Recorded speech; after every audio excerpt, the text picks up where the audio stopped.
औज़ुबिल्लाहिमिनश्शैतानिर्रजीम बिस्मिल्लाहिर्रहमानिर्रहीम। हमारे पास जो बेस्ट मेथड था उसमें हमने बताया था कि दो मेथड है, उसके ज़रिए से हम जो सिस्टम ऑफ लीनियर इक्वेशन है वो हम सॉल्व कर सकते हैं। तो उसमें पहला मेथड जो था वो हमारे पास डायरेक्ट मेथड था। डायरेक्ट मेथड को हम आज करेंगे और उसके बाद क्रेमर रूल जो है, क्रेमर रूल भी हम सॉल्व करेंगे कि क्रेमर रूल से हमारे पास सिस्टम ऑफ लीनियर इक्वेशन कैसे सॉल्व होता है। और उसके बाद हम सिस्टम ऑफ लीनियर इक्वेशन को क्रेमर रूल के ज़रिए से कैसे सॉल्व करते हैं। तो फर्स्ट है हमारे पास direct method. A system of equation ax is equal to b can be directly solved in the following cases। तो सिस्टम ऑफ लीनियर इक्वेशन जो है यानी उसको हम डायरेक्ट मेथड के ज़रिए से मुख्तलिफ़ केसेस के थ्रू सॉल्व कर सकते हैं। फर्स्ट केस हमारे पास इक्वल है, इक्वेशन 1 हमारे पास इक्वल है a is equal to D denote the diagonal matrix of order n। D हमारे पास जो आ रहा है ये हमारे पास डायगोनल मैट्रिक्स ऑर्डर है जो हमारे पास n तक हो। यानी हमारे पास अगर इक्वेशन 3 हो तो हमारे पास ऑर्डर जो है वो 3 आएगा। अगर हमारे पास 4x4 हो तो हमारे पास 4 आएगा। अगर हमारे पास 2 हो तो हमारे पास 2x2 आएगा। इसी तरह हमारे पास ऑर्डर जितना भी हो उसी तरह हमारे पास n×n तक जितने भी ऑर्डर हमारे पास आएंगे वो हम फाइंड करेंगे इसी के थ्रू। द इक्वेशन बिकम्स, हमारे पास जो इक्वेशन है ax is equal to b, ये हमारे पास इक्वल है तो इसको हम सॉल्व करेंगे। फर्स्ट हमारे पास डायगोनल एलिमेंट है वो हमारे पास इसी तरह आएगा a11 x1 a11 x1 a22 x2 a33 x3। यानी हमारे पास a11 x1 जो है हमारे पास b1 के इक्वल है, a22 x2 जो है हमारे पास b2 के इक्वल है, x33 x3 a33 x3 हमारे पास b3 के इक्वल है। इसी तरह हमारे पास an xn हमारे पास bn के इक्वल है।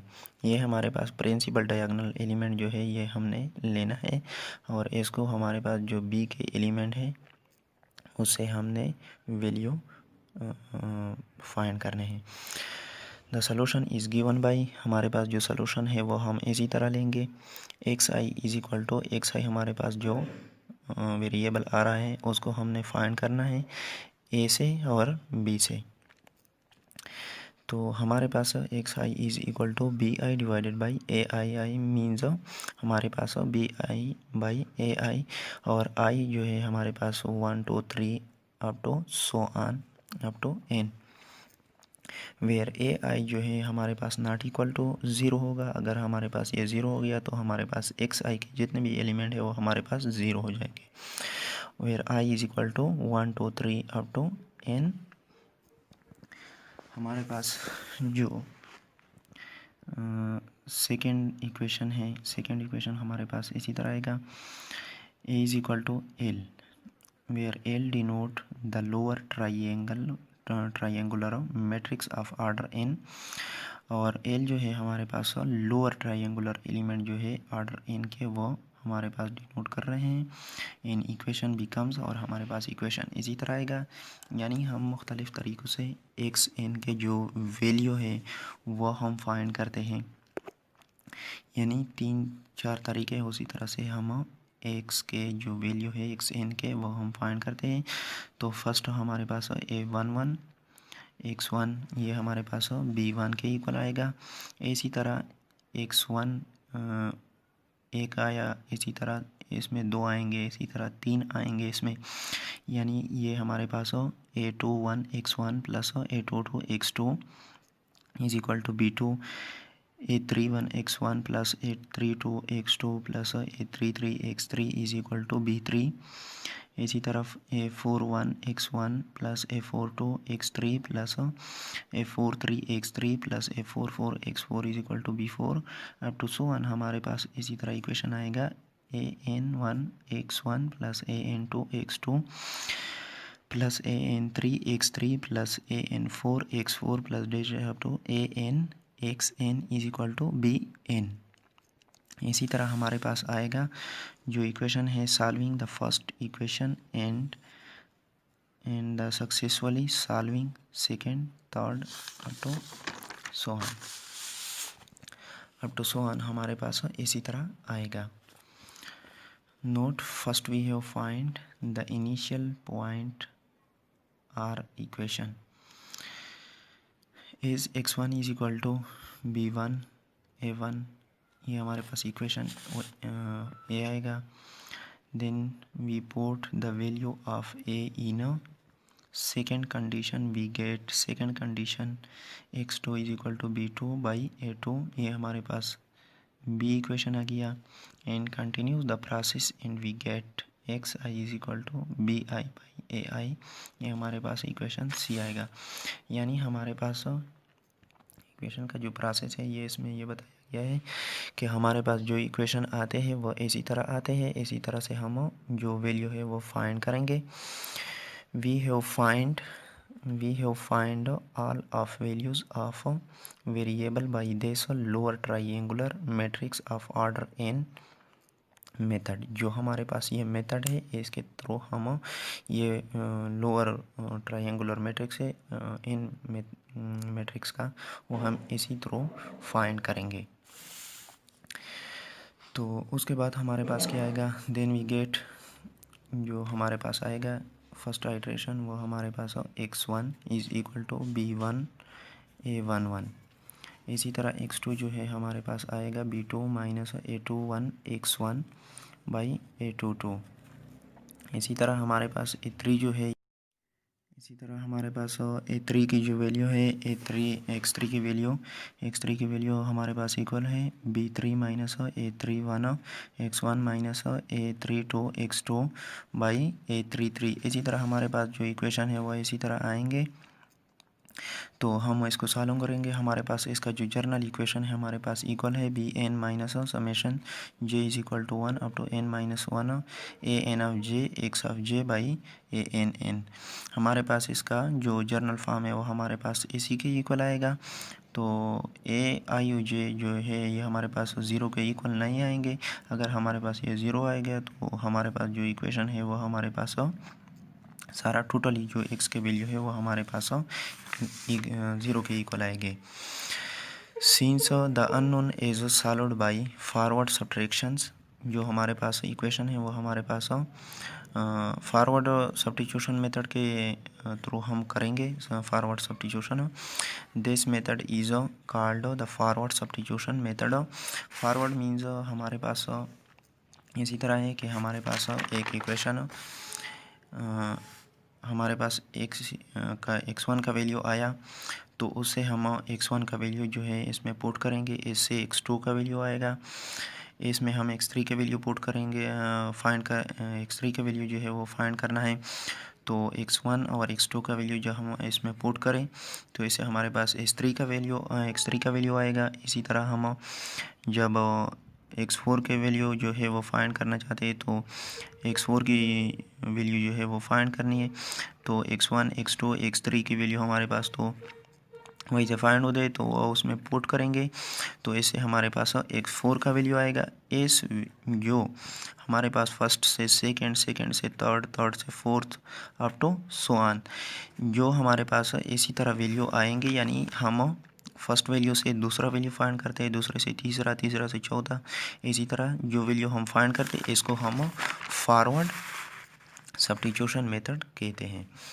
तीसरा जो हमारे पास है A is equal to U is upper triangular matrix of order N. U हमारे पास अपर ट्राइंगुलर मैट्रिक्स है। The system of equation becomes, हमारे पास सिस्टम जो इक्वेशन है वो हमारे पास इसी तरह आएगा a11 x1 a12 x2 a13 x3 a14 x4 plus a1n xn is equal to b1।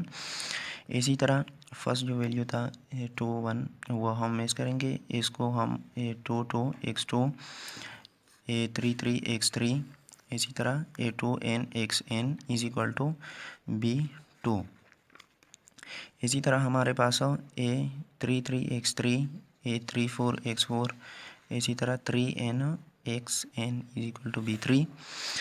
इसी तरह हमारे पास जो इक्वेशन है वो इसी तरह आएंगे a(n-3) x(n-3) a(n-2) x(n-2) plus a(n-1) x(n-1) is equal to bn-1 up to so on. हमारे पास आखिर में जो लास्ट इक्वेशन है वो हमारे पास an xn is equal to bn। पहला जो मेथड हमने पढ़ा उसमें हमारे पास फर्स्ट वाला जो इक्वेशन था वो हम दूसरे में पुट करें करते थे, और दूसरा तीसरे में, तीसरा चौथे में। इस इक्वेशन में हम लास्ट वाला फाइंड करेंगे, लास्ट से जो सेकेंड लास्ट है वो फाइंड करेंगे, और सेकेंड लास्ट का जो वैल्यू है वो फर्स्ट और सेकेंड लास्ट वाला वैल्यू उसमें पुट करेंगे। तो इससे हमारे पास जो उससे आगे इक्वेशन है वो हम फाइंड करेंगे। यानी हमारे पास an यानी xn की वैल्यू फाइंड कर ली, तो xn से हम xn-1 की वैल्यू फाइंड करते हैं। तो xn-1 से हमारे पास xn, इसी तरह जो हमारे पास यानी x4 की वैल्यू इधर आ रही है, x4 की वैल्यू फाइंड करते हैं। तो x4 की जगह जो हमारे पास xn-1 और xn की, इसी तरह हम जो सारे जितने भी वैल्यू हमारे पास आ रहे हैं उससे हम फाइंड करेंगे। यानी x1 तक हमारे पास सारे वैल्यू इस प्रोसेस में हम इसी तरह सॉल्व, यानी इसको हम बैकवर्ड सब्स्टिट्यूशन भी कहते हैं। Solving for the unknown is the order xn, xn-1, xn-2, x2, x1। यानी हमारे पास फर्स्ट xn फाइंड हो जाएगा, xn से xn-1 ऐसे xn-2 अप टू आखिर में हमारे पास x3, x2, x1। इसी तरह हम फाइंड करेंगे। We get xn is equal to bn by ann। इसी तरह xn-1 is equal to bn-1 minus an-1 xn divide by an-1। इसी तरह x1 का जो वैल्यू है हमारे पास इक्वल है b1 minus summation j is equal to 2 up to n a1j xj a by a11। The unknown are solved by the backward substitution, and this method is called the backward substitution method. Okay, solving the nth equation and them successfully, solving backward and starting them in the find first equation on them। यानी हमारे पास जितने भी equation आते हैं उसमें हम first xn का जो वैल्यू है वो फाइंड करेंगे, xn से सेकेंड xn-1, इसी तरह xn-2 up to x4, x3, x2, x1। यानी इसी तरह हमारे पास जितने भी वैल्यू आ रहे हैं इससे हम इसको फाइंड करते हैं बैकवर्ड सब्स्टिट्यूशन की method. Note that if the system of linear equation is a singular, अगर हमारे पास सिस्टम ऑफ इक्वेशन जो है वो हमारे पास सिंगुलर होगा, we have not find the inverse of matrix. हमारे पास अगर सिंगुलर हो, यानी फॉर एग्जांपल डिटर्मिनेंट उसका इक्वल हो 0 के, तो उसका हम डिटर्मिनेंट जो है वो फाइंड नहीं कर सकते, तो वह हमारे पास सिंगुलर है। जो हमारे पास सिंगुलर आएगा तो वह सिस्टम हम नहीं फाइंड कर सकते हैं। If a system of linear equation is non-singular, then we have find the inverse of matrix। अगर हमारे पास a determinant not is equal to 0 यानी 0 के इक्वल ना आया, तो हमारे पास जो सिस्टम ऑफ लीनियर इक्वेशन है उसका हम इन्वर्स फाइंड कर सकते हैं।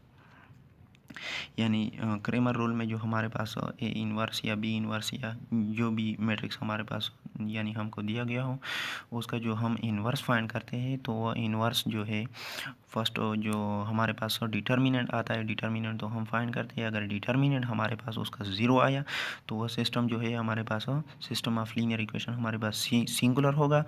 अगर हमारे पास नॉट इज इक्वल टू 0 हो, यानी determinant not is equal to 0 हुआ, तो वह सिस्टम ऑफ लीनियर इक्वेशन जो है वो हमारे पास नॉन सिंगुलर है और उसका हम इन्वर्स जो है वो फाइंड कर सकते हैं। थर्ड इक्वेशन जो है हमारे पास we have find the adjoint of the system of linear equation, और इसके बाद हम एडजॉइंट जो है वो फाइंड करते हैं। एडजॉइंट यानी उसका जो एलिमेंट है वो आपस में तब्दील हो जाए, यानी मैट्रिक्स का जो एलिमेंट है वह तब्दील हो जाए, उसका प्लेसेस यानी फर्स्ट जो एलिमेंट है इसका प्लेसेस और इन दोनों का जो है यानी साइन जो है वो नेगेटिव हो जाए। यानी इसी तरह हमारे पास का ए मैट्रिक्स जो है ए बी सी डी, और इसका हम जब एडजॉइन लेते हैं तो एडजॉइन हमारे पास इक्वल होगा ए यानी ए की जगह डी और डी की जगह ए। बी की साइन चेंज हो गई और इसी तरह सी की साइन जो है वो भी चेंज हो गया एंड सो ऑन। इसको हम क्रेमर रूल के थ्रू फाइंड करते हैं। इसमें हम जनरल टॉपिक थोड़ा सा डिस्कस करेंगे कि आपको पता लग जाए कि हम इसी तरह क्रेमर रूल जो है वो हम किसी तरह फाइंड कर सकते हैं। We can easily solving the system of linear equation by applying Cramer rule. As we have explained the equation, let us use the system of linear equation as हमारे पास system of linear equation हमारे पास दो equation है इस system में, क्योंकि आपको पता लग जाए कि हमारे पास सिस्टम ऑफ लीनियर इक्वेशन जो है वो कैसे सॉल्व होता है, इसलिए मैंने दो इक्वेशन लिए है सिर्फ आपके लिए। We can write this equation as a, हमारे पास जो कोफिशिएंट आ रहे हैं इसके हम ए में लगाया, इसी तरह एक्स वाई और इसी तरह एल ऑफ पी जो हमारे पास अब कांस्टेंट आ रहे हैं, तो इसको हम जनरल नाम देते हैं A X is equal to B, where A is equal to A B C D और X is equal to X Y और and D is equal to L P. A determinant is equal to A D minus B C, यानी इन दोनों को आपस में multiplied करते दरमियान में यानी जो डिटर्मिनेंट का रोल है वो अप्लाई करते हैं इस पे, यानी A determinant is equal to A D minus B C और बी सी को आपस में मल्टीप्लाइड करते हैं। We replace the coefficient of X in A, और ए में जो कोफिशिएंट है वो हम रिप्लेस करते हैं दैट ए सी, यानी ए और सी रिप्लेस करते हैं एल बाई पी पर, एल बाई पी पर उसको रिप्लेस करते हैं ऑफ बी मैट्रिक्स के, यानी जो बी मैट्रिक्स के एलिमेंट है उसको ए और सी पे रिप्लेस करते हैं, तो हमारे पास ए एक्स की जो वैल्यू है वो आएगी। ए एक्स की वैल्यू जो हमारे पास आ रही है एल पी, यानी ए बी की ए सी की जगह हमने ये रिप्लेस कर लिया, तो एल ऑफ पी बी और डी, तो ए एक्स का जो डिटर्मिनेंट है वो हमारे पास इक्वल है L D minus P B, ये हमारे पास आएगा। देन ए एक्स हमारे पास इक्वल है A X determinant divided by A determinant L F D minus B P, जो हमारे पास इक्वल जो आया था ए एक्स डिटर्मिनेंट से, और ए डिटर्मिनेंट जो था वो हमारे पास A D minus B C के इक्वल आया था।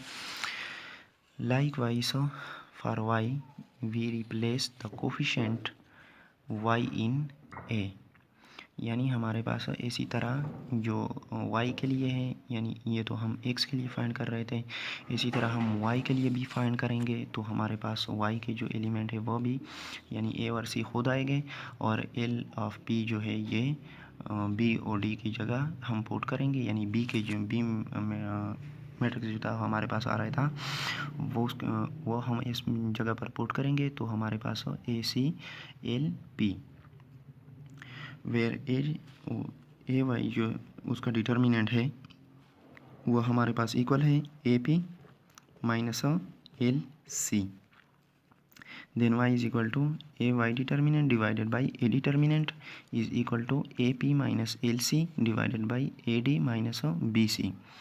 This method is known as a Cramer rule, जो हमारे पास ये मेथड था ये हमारे पास क्रेमर रूल था, इसके थ्रू हम एक्स और वाई की जो वैल्यू है वो हम फाइंड करते हैं, आगे हम इसको यूज़ करेंगे।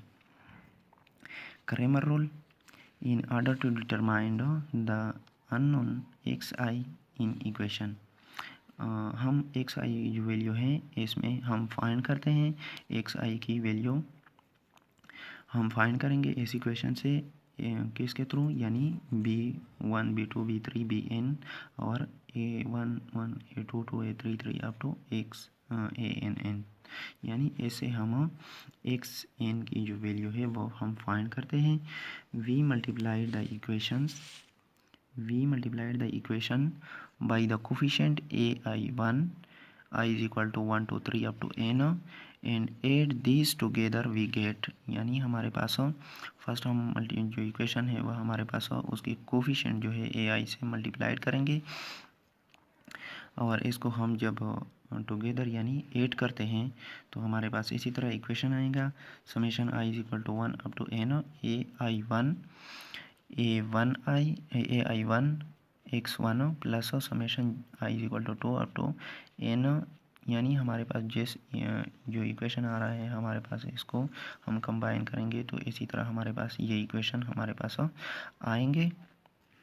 इसी तरह हमारे पास टोटल इक्वेशन जो है बी आई के वो हमारे पास इक्वल है AI1 n BI AI1।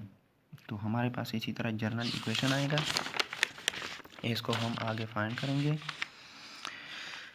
Which gives A1 A absolute x1 is equal to B1 A11 plus B2 A21 plus divided up to BN AN1। ये हमारे पास इक्वेशन ए आ गया। Similarly we obtain A absolute x2 के लिए भी इसी तरह आएगा, यानी B1 A12, इधर A11 था, इधर A12 A22 A33 यानी AN2। इसी तरह अगर हम x3 के लिए फाइंड करते हैं तो x3 के लिए हमारे पास 1 3 2 3 अप टू N3। इसी तरह अगर हम x4 के लिए फाइंड करेंगे तो 1 4 2 4 अप टू N4। इसी तरह अगर हम xn के लिए फाइंड करेंगे तो हमारे पास A1n A2n up to ANN हमारे पास इसी तरह इक्वेशन आएंगे। दस वी हैव फाइंड, यानी हमारे पास जो इक्वेशन था उससे हम इसी तरह से वैल्यू फाइंड कर सकते हैं। तो xi is equal to BI absolute divide by A absolute. हमारे पास जितने भी वैल्यू आएंगे इसको हम इसी थ्रू फाइंड करते हैं, where I naught is equal to 0 A naught is equal to 0 और I is equal to 1 2 3 up to N, where BI is the determinant of the matrix. और BI जो हमारे पास डिटर्मिनेंट के जो वैल्यू हमारे पास आ रहे थे वही है replace by the ith column of A by right hand vector BI। और हमारे पास जो प्रोसेस आ रहा था ऊपर BI की जो वैल्यू वो हम रिप्लेस करेंगे BI पे। This process is known as Cramer rule. और जो हमारे पास जो प्रोसेस आ रहा है इसको हम क्रेमर रूल कहते हैं। Then equation A and B we can write as, और हमारे पास जो इक्वेशन है वो हमारे पास इसी तरह आएगा। x is equal to 1 over A determinant A11 A21 A31 AN1 जो हमारे पास फर्स्ट इक्वेशन आ रहा था ये हम इसी तरह लिखेंगे, यानी हम इसी तरह लिखेंगे।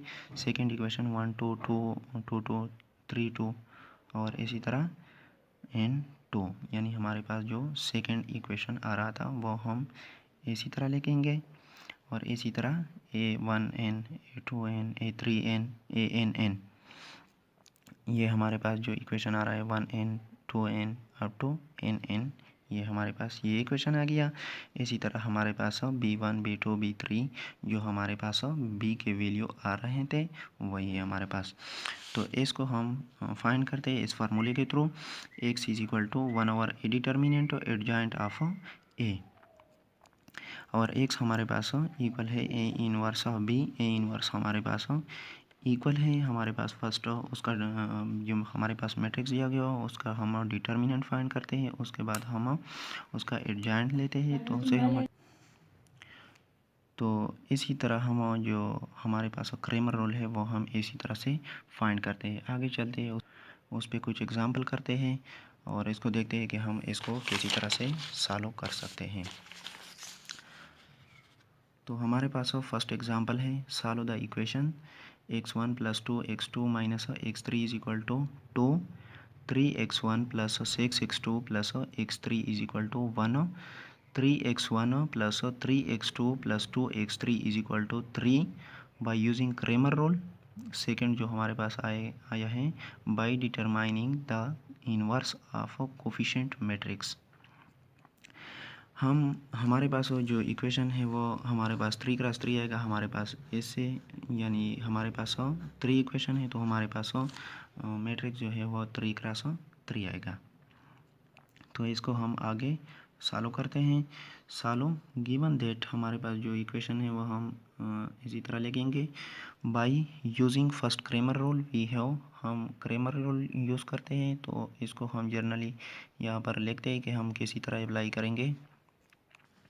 X I is equal to B I absolute divided by A absolute व I is equal to 1 2 3 up to N, where B I is equal to B I हमारे पास इसी तरह मैट्रिक्स जो है वो आया है A11 A12 A1 I1 B1, ये यानी इसका मतलब यही है कि हमारे पास ये 99 आएगा, या तो ये हमारे पास 100 आएगा, ये हमारे पास 101 और इसी तरह 2 अप टू जितने भी वैल्यू है हमारे पास इसी तरह आएगा। इसी तरह हमारे पास A21 A22 A2 I-1 B2, इसी तरह हमारे पास जो इक्वेशन है A2I+1 A2I+2 A2n, इसी तरह AN1 AN2 ANI-1 BN ANI+2 ANI+2 into AN। इसी तरह हमारे पास आएगा here we have I is equal to 1 2 3। तो हमारे पास जो इक्वेशन आ रहा था, मैंने पहले भी कहा कि हमारे पास इक्वेशन जो है वो 3 आ रहे हैं, तो हमारे पास 3 क्रॉस 3 मैट्रिक्स आएगा। तो हमारे पास A इज इक्वल टू 1 2 -1 3 6 1 3 3 2। हमारे पास इस इक्वेशन के जो कोफिशिएंट है वो हमने जर्नली यहाँ पर लेके, and B is equal to 2 1 3, जो हमारे पास कांस्टेंट आ रहे हैं 2 1 3, इसको हम फाइंड करेंगे आगे। इसे हम फर्स्ट B1 का जो वैल्यू है B1 डिटर्मिनेंट वो हमने फाइंड करना है। B1 डिटर्मिनेंट की जगह हम कैसे इसको रिप्लेस करते हैं, तो B के जितने भी वैल्यू हैं वो हमारे पास फर्स्ट जो कॉलम आ रहा है उसको हम इस पे रिप्लेस करते हैं, यानी B के जो वैल्यू हैं वो इस पे रिप्लेस करेंगे, यानी इसकी जगह रिप्लेस करेंगे और इसको हम सिंप्लीफाई करेंगे डिटर्मिनेंट उसका, यानी 1 3 3, इसकी जगह हम 2 1 3 ये लिखेंगे। और इसी तरह जितने जो हमारे पास जो दो कॉलम आ रहे हैं वो खुद लिखेंगे, तो उसको हम डिटर्मिनेंट के थ्रू लिखेंगे। डिटर्मिनेंट हमारे पास फर्स्ट इक्वेशन 2 है, तो 2 6 2 12 -3 -2, यानी हमारे पास सेकेंड जो आता है वो हमारे पास माइनस आता है, तो हमारे पास माइनस इंटू 1 2 1 3। इसी तरह हमारे पास -1 1 3 6 3, तो इसको हम फाइंड करते हैं, तो उससे हमारे पास 35 आते हैं। आगे हमारे पास B2 की वैल्यू है, हमारे पास B2 की वैल्यू आती है, तो हम B2 फाइंड करते हैं। और इसी तरह सेकेंड कॉलम जो है, सेकेंड कॉलम में B की जो वैल्यू है 2 1 3, इसको हम रिप्लेस करते हैं। और उसके अलावा जो हमारे पास दो कॉलम आ रहे हैं वो हम खुद लिखेंगे उसी तरह, और इसका जो डिटर्मिनेंट है वो हम फाइंड करेंगे। तो इसका जो डिटर्मिनेंट है हमारे पास -13 के आएगा, 13 के इक्वल आएगा। इसी तरह B3 की वैल्यू फाइंड करेंगे। B3 की वैल्यू जो हमारे पास आ रही है वो हमारे पास हमारा फर्स्ट कॉलम जो आ रहा था, जो हमारे पास ए मैट्रिक्स था, फर्स्ट हम ये खुद लिखेंगे और दूसरा भी खुद लिखेंगे, और तीसरा जो हमारे पास कॉलम आ रहा है उसकी जगह हम B की जो वैल्यू है वो रिप्लेस करेंगे 2 1 3। तो इसको जब हम सिंप्लीफाई करेंगे, यानी इसका जो डिटर्मिनेंट है वो हम सिंप्लीफाई करेंगे, तो हमारे पास -15 के इक्वल आएगा। No we have find a determinant, यानी हम ए डिटर्मिनेंट फाइंड करते हैं। ए मैट्रिक्स जो हमारे पास आ रहा था उसका जो डिटर्मिनेंट है वो फाइंड करेंगे, तो उस के डिटर्मिनेंट्स हमारे पास 12 आएंगे। उसको हम आगे सिंप्लीफाई करेंगे और यूज़ करेंगे कि हमारे पास किसी तरह आता है। x1 की वैल्यू जो है हमारे पास आ रहा था, ये हमारे पास B1 absolute divided by A absolute. B1 absolute जो हमारे पास आ रहा है, B1 एब्सोल्यूट हमारे पास हमारे पास इक्वल हैं 35 के। B1 एब्सोल्यूट हमारे पास 35 के, और A एब्सोल्यूट जो है हमारे पास 12 के इक्वल हैं। तो हमारे पास इसी तरह आएगा। इसी तरह B2 एब्सोल्यूट की जो वैल्यू है ये हमारे पास -13 के इक्वल आ रहा है, और A एब्सोल्यूट हमारे पास 12 आ रहा है। इसी तरह B3 की वैल्यू, B3 एब्सोल्यूट की जो वैल्यू है हमारे पास -15 आ रहा है, और A एब्सोल्यूट की वैल्यू जो है हमारे पास 12 के इक्वल है। सेकेंड हम इसको यानी क्रेमर रूल जो है इसके थ्रू हम फाइंड करते हैं। फर्स्ट तो हमने यानी फाइंड कर लिया। अभी हम इसको क्रेमर रूल के थ्रू फाइंड करते हैं कि क्रेमर रूल के थ्रू हम इसको कैसे फाइंड करते हैं। Now we see that x is equal to A inverse b since a inverse is equal to 1 over a determinant adjoint of a where adjoint of a the transpose of the matrix of cofactor of element of a, यानी उसके जो cofactor के जो element है वह हम आपस में चेंज करेंगे।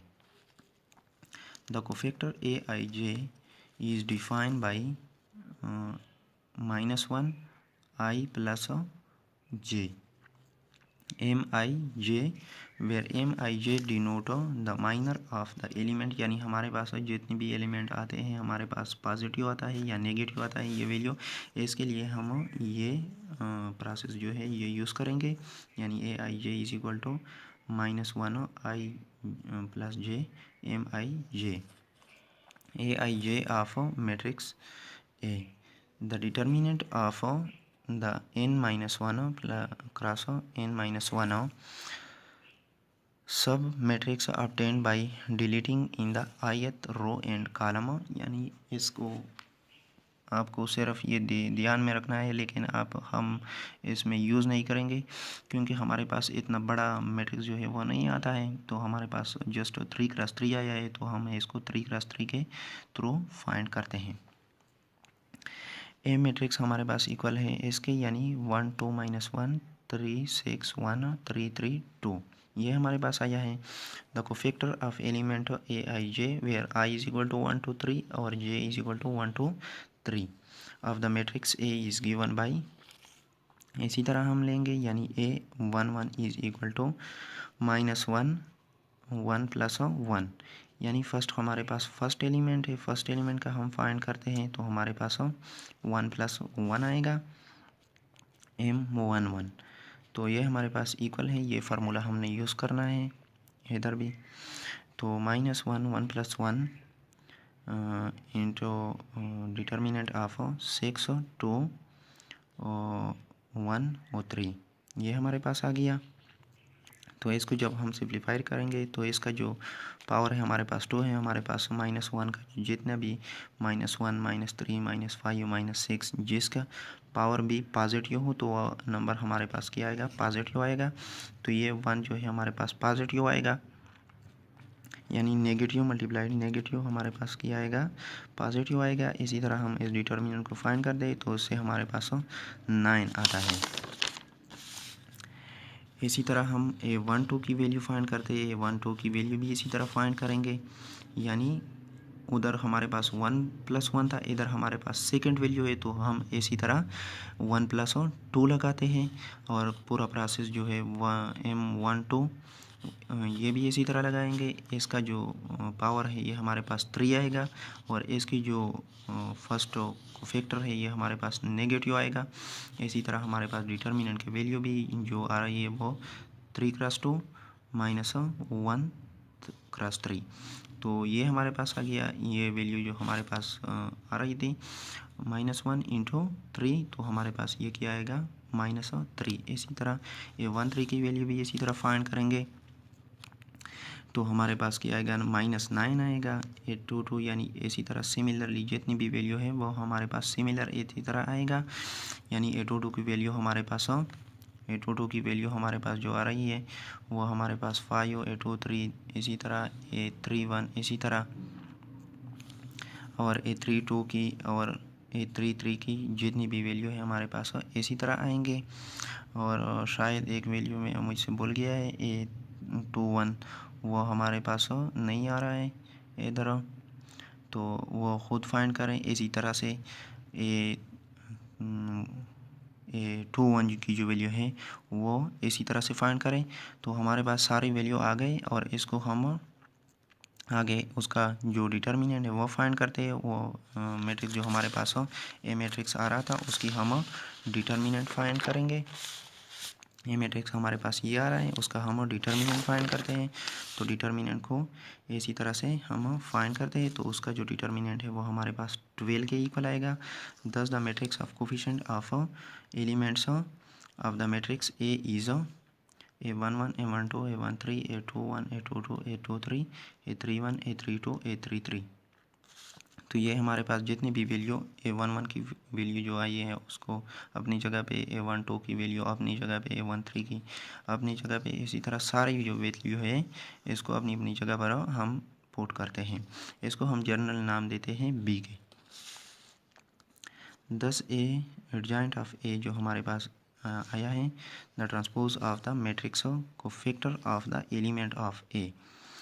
तो हमारे पास एडजॉइंट ऑफ ए जो है इक्वल है बी ऑफ टी के, यानी बी ट्रांसपोज के।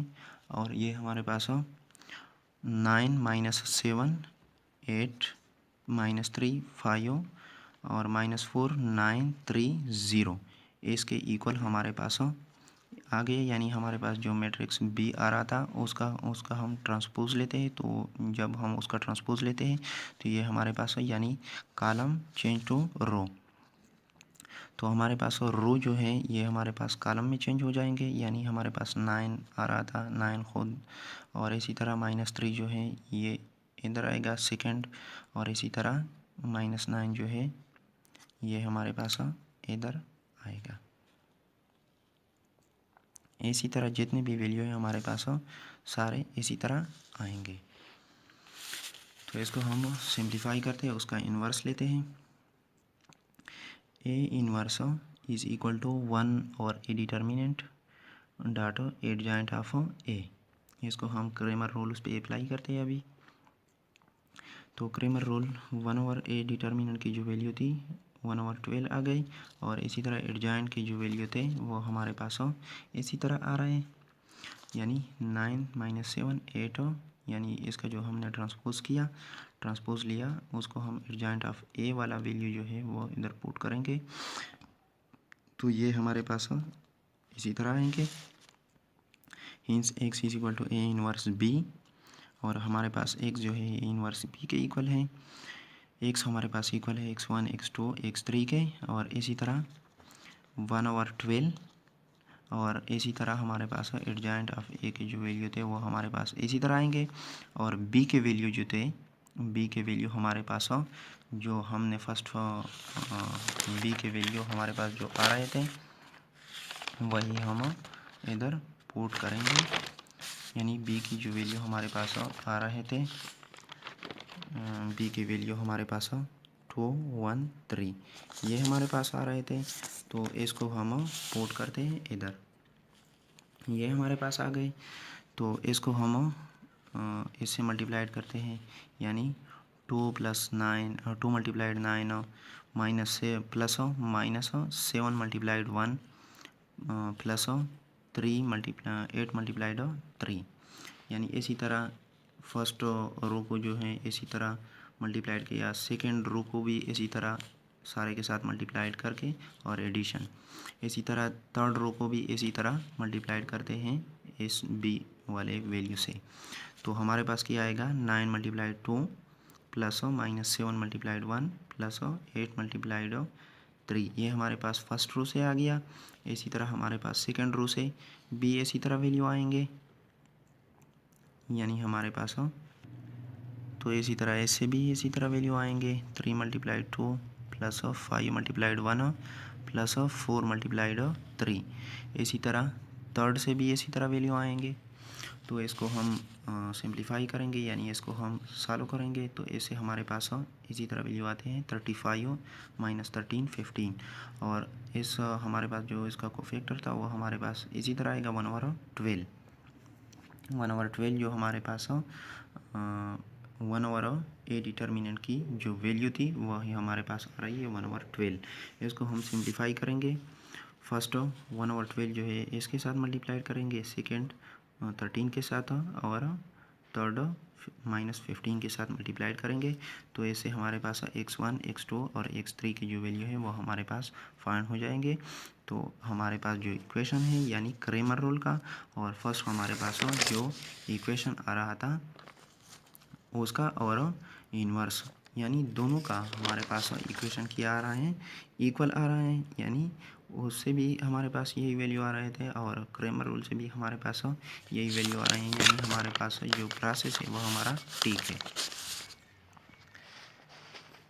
इसी तरह हम एग्जाम्पल नंबर 2 फाइंड करेंगे। Example number 2, use Cramer rule to solve.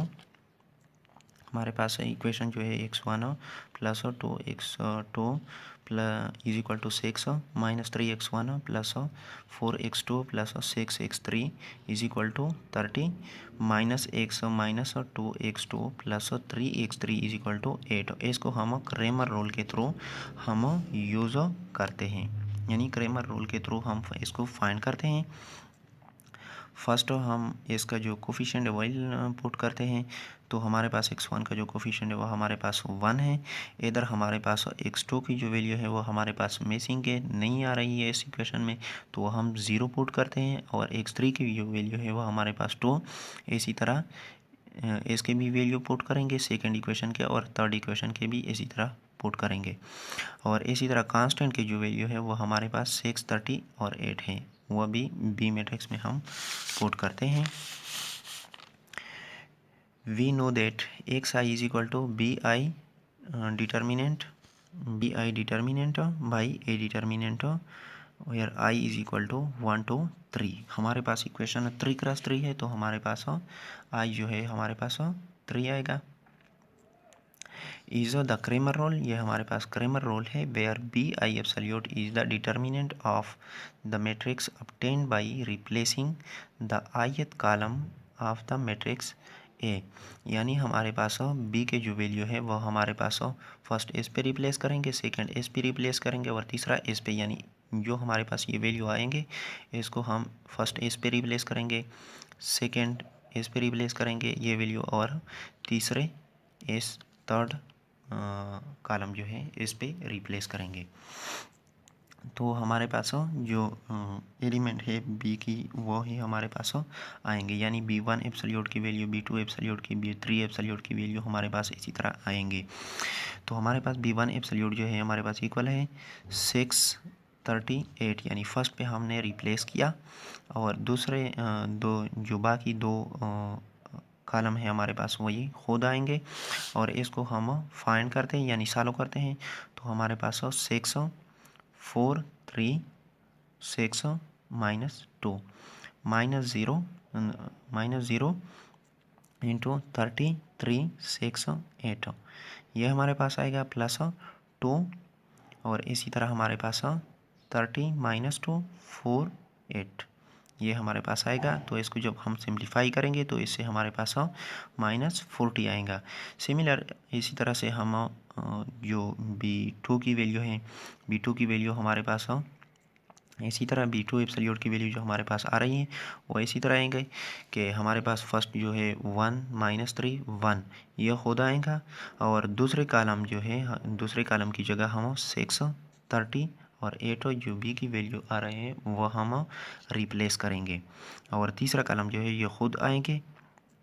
तीसरा b3 एब्सोल्यूट की जो वैल्यू है b3 एब्सोल्यूट में फर्स्ट वाला जो है ये भी खुद आएगा फर्स्ट कॉलम, और सेकंड कॉलम जो है ये भी खुद आएंगे, और तीसरा जो कॉलम हमारे पास आ रहा है उसमें हम बी की वैल्यू जो है रिप्लेस करेंगे, यानी 2 की जगह 6 की जगह 30 और 3 की जगह 8 हम पुट कर दें। तो इसी तरह हम उसका डिटर्मिनेंट फाइंड करते हैं, तो उससे यानी b2 से हमारे पास 72 और b3 से हमारे पास 155 52 की वैल्यू जो है वो आ रही है। तो उससे पहले हम ए एब्सोल्यूट की जो वैल्यू है वो फाइंड करते हैं, जो हमारे पास क्रेमर रूल में यूज़ होता है। एब्सोल्यूट की वैल्यू भी उसी तरह, यानी ए एब्सोल्यूट जो हमारे पास ए मैट्रिक्स आ रहा है, ए मैट्रिक्स इसका हम एब्सोल्यूट फाइंड करते हैं। तो उसका जब एब्सोल्यूट फाइंड करते हैं तो हमारे पास 44 आता है। Hence by using Cramer rule we have, Cramer rule के थ्रू हम इसको यूज़ करते हैं। तो क्रेमर रूल के थ्रू जो हमारे पास वैल्यू आ रहे हैं इसको हम फर्स्ट x1 जो हमने फर्स्ट एग्जांपल में फर्स्ट पार्ट किया था उसी तरह हम इसको फाइंड करेंगे। x1 की वैल्यू हमारे पास है b1 absolute divided by A absolute is equal to -40/44। हमारे पास b1 एब्सोल्यूट की जो वैल्यू है ये हमारे पास -40 के आ रहे हैं, और ए एब्सोल्यूट जो हमारे पास आ रहे हैं इसका वैल्यू 44 आ रहा है। तो ऐसे हमारे पास -10/11 आएगा। इसी तरह x2 की जो वैल्यू है b2 absolute divided by A absolute is equal to 72/44 is equal to 18/11। इसी तरह x3 की वैल्यू जो है ये भी हमारे पास आएगी। x3 की वैल्यू हमारे पास इसी तरह आएगा। x3 की जो वैल्यू है b3 absolute divided by a absolute is equal to 152/152/44। इसी तरह हमारे पास 38/11 ये हमारे पास आ गया। तो x1 x2 x3 की वैल्यू जो है हमने फाइंड कर लिए। बस जस्ट हमारे पास इस एग्जाम्पल में हमारे पास क्रेमर रूल यूज़ होता था, यानी सेकंड जो कंडीशन था वह नहीं यूज़ हो रहा है यहाँ पर, तो हम सिर्फ क्रेमर रूल जो है वह यूज़ करेंगे। तो क्रेमर रूल के थ्रू हम इसी तरह फाइंड करेंगे। और अगर हमारे पास इनवर्स आ रहा हो तो हमारे पास सेकंड कंडीशन जो है वो यूज़ करेंगे, यानी इनवर्स जो उसका फाइंड करना हो तो हम उसको इनवर्स के थ्रू फाइंड करते हैं। यानी इसी तरह हमारे पास जो हमने ये प्रोसेस फाइंड किया है इसी तरह हम उसको भी फाइंड करते हैं। अगर हमारे पास इक्वेशन इसी तरह आया हो कि x is equal to a inverse b, यानी हमारे पास फर्स्ट एग्जांपल में जो आ रहा था by determining the inverse of the coefficient matrix, यानी उसका जो इनवर्स अगर आपने फाइंड करना हो तो इनवर्स के लिए हम इसी तरह सेकंड कंडीशन जो इस मैट्रिक्स का आ रहा है हमारे पास ये यूज़ करेंगे। अगर सिंपली आपसे क्रेमर रूल फाइंड करना हो यानी क्रेमर रूल यूज़ करना हो तो हमारे पास ये प्रोसेस जो है ये सिर्फ करना है यहाँ तक। क्रेमर रूल का प्रोसेस अगर आपसे फाइंड करना हो तो हमारे पास सिर्फ x1 x2 x3 की वैल्यू जो है ये फाइंड करने हैं। और इसी तरह हमारा आज का टॉपिक जो है ये ख़त्म हो गया। नेक्स्ट ट्यूसडे को या वेंसडे को हम दूसरा क्लास लेंगे, तो उसके लिए भी आप यानी और नेक्स्ट वेंसडे को हम अगला क्लास लेंगे, तो उसके लिए आज तक इतना ही काफ़ी है। Okay, good bye.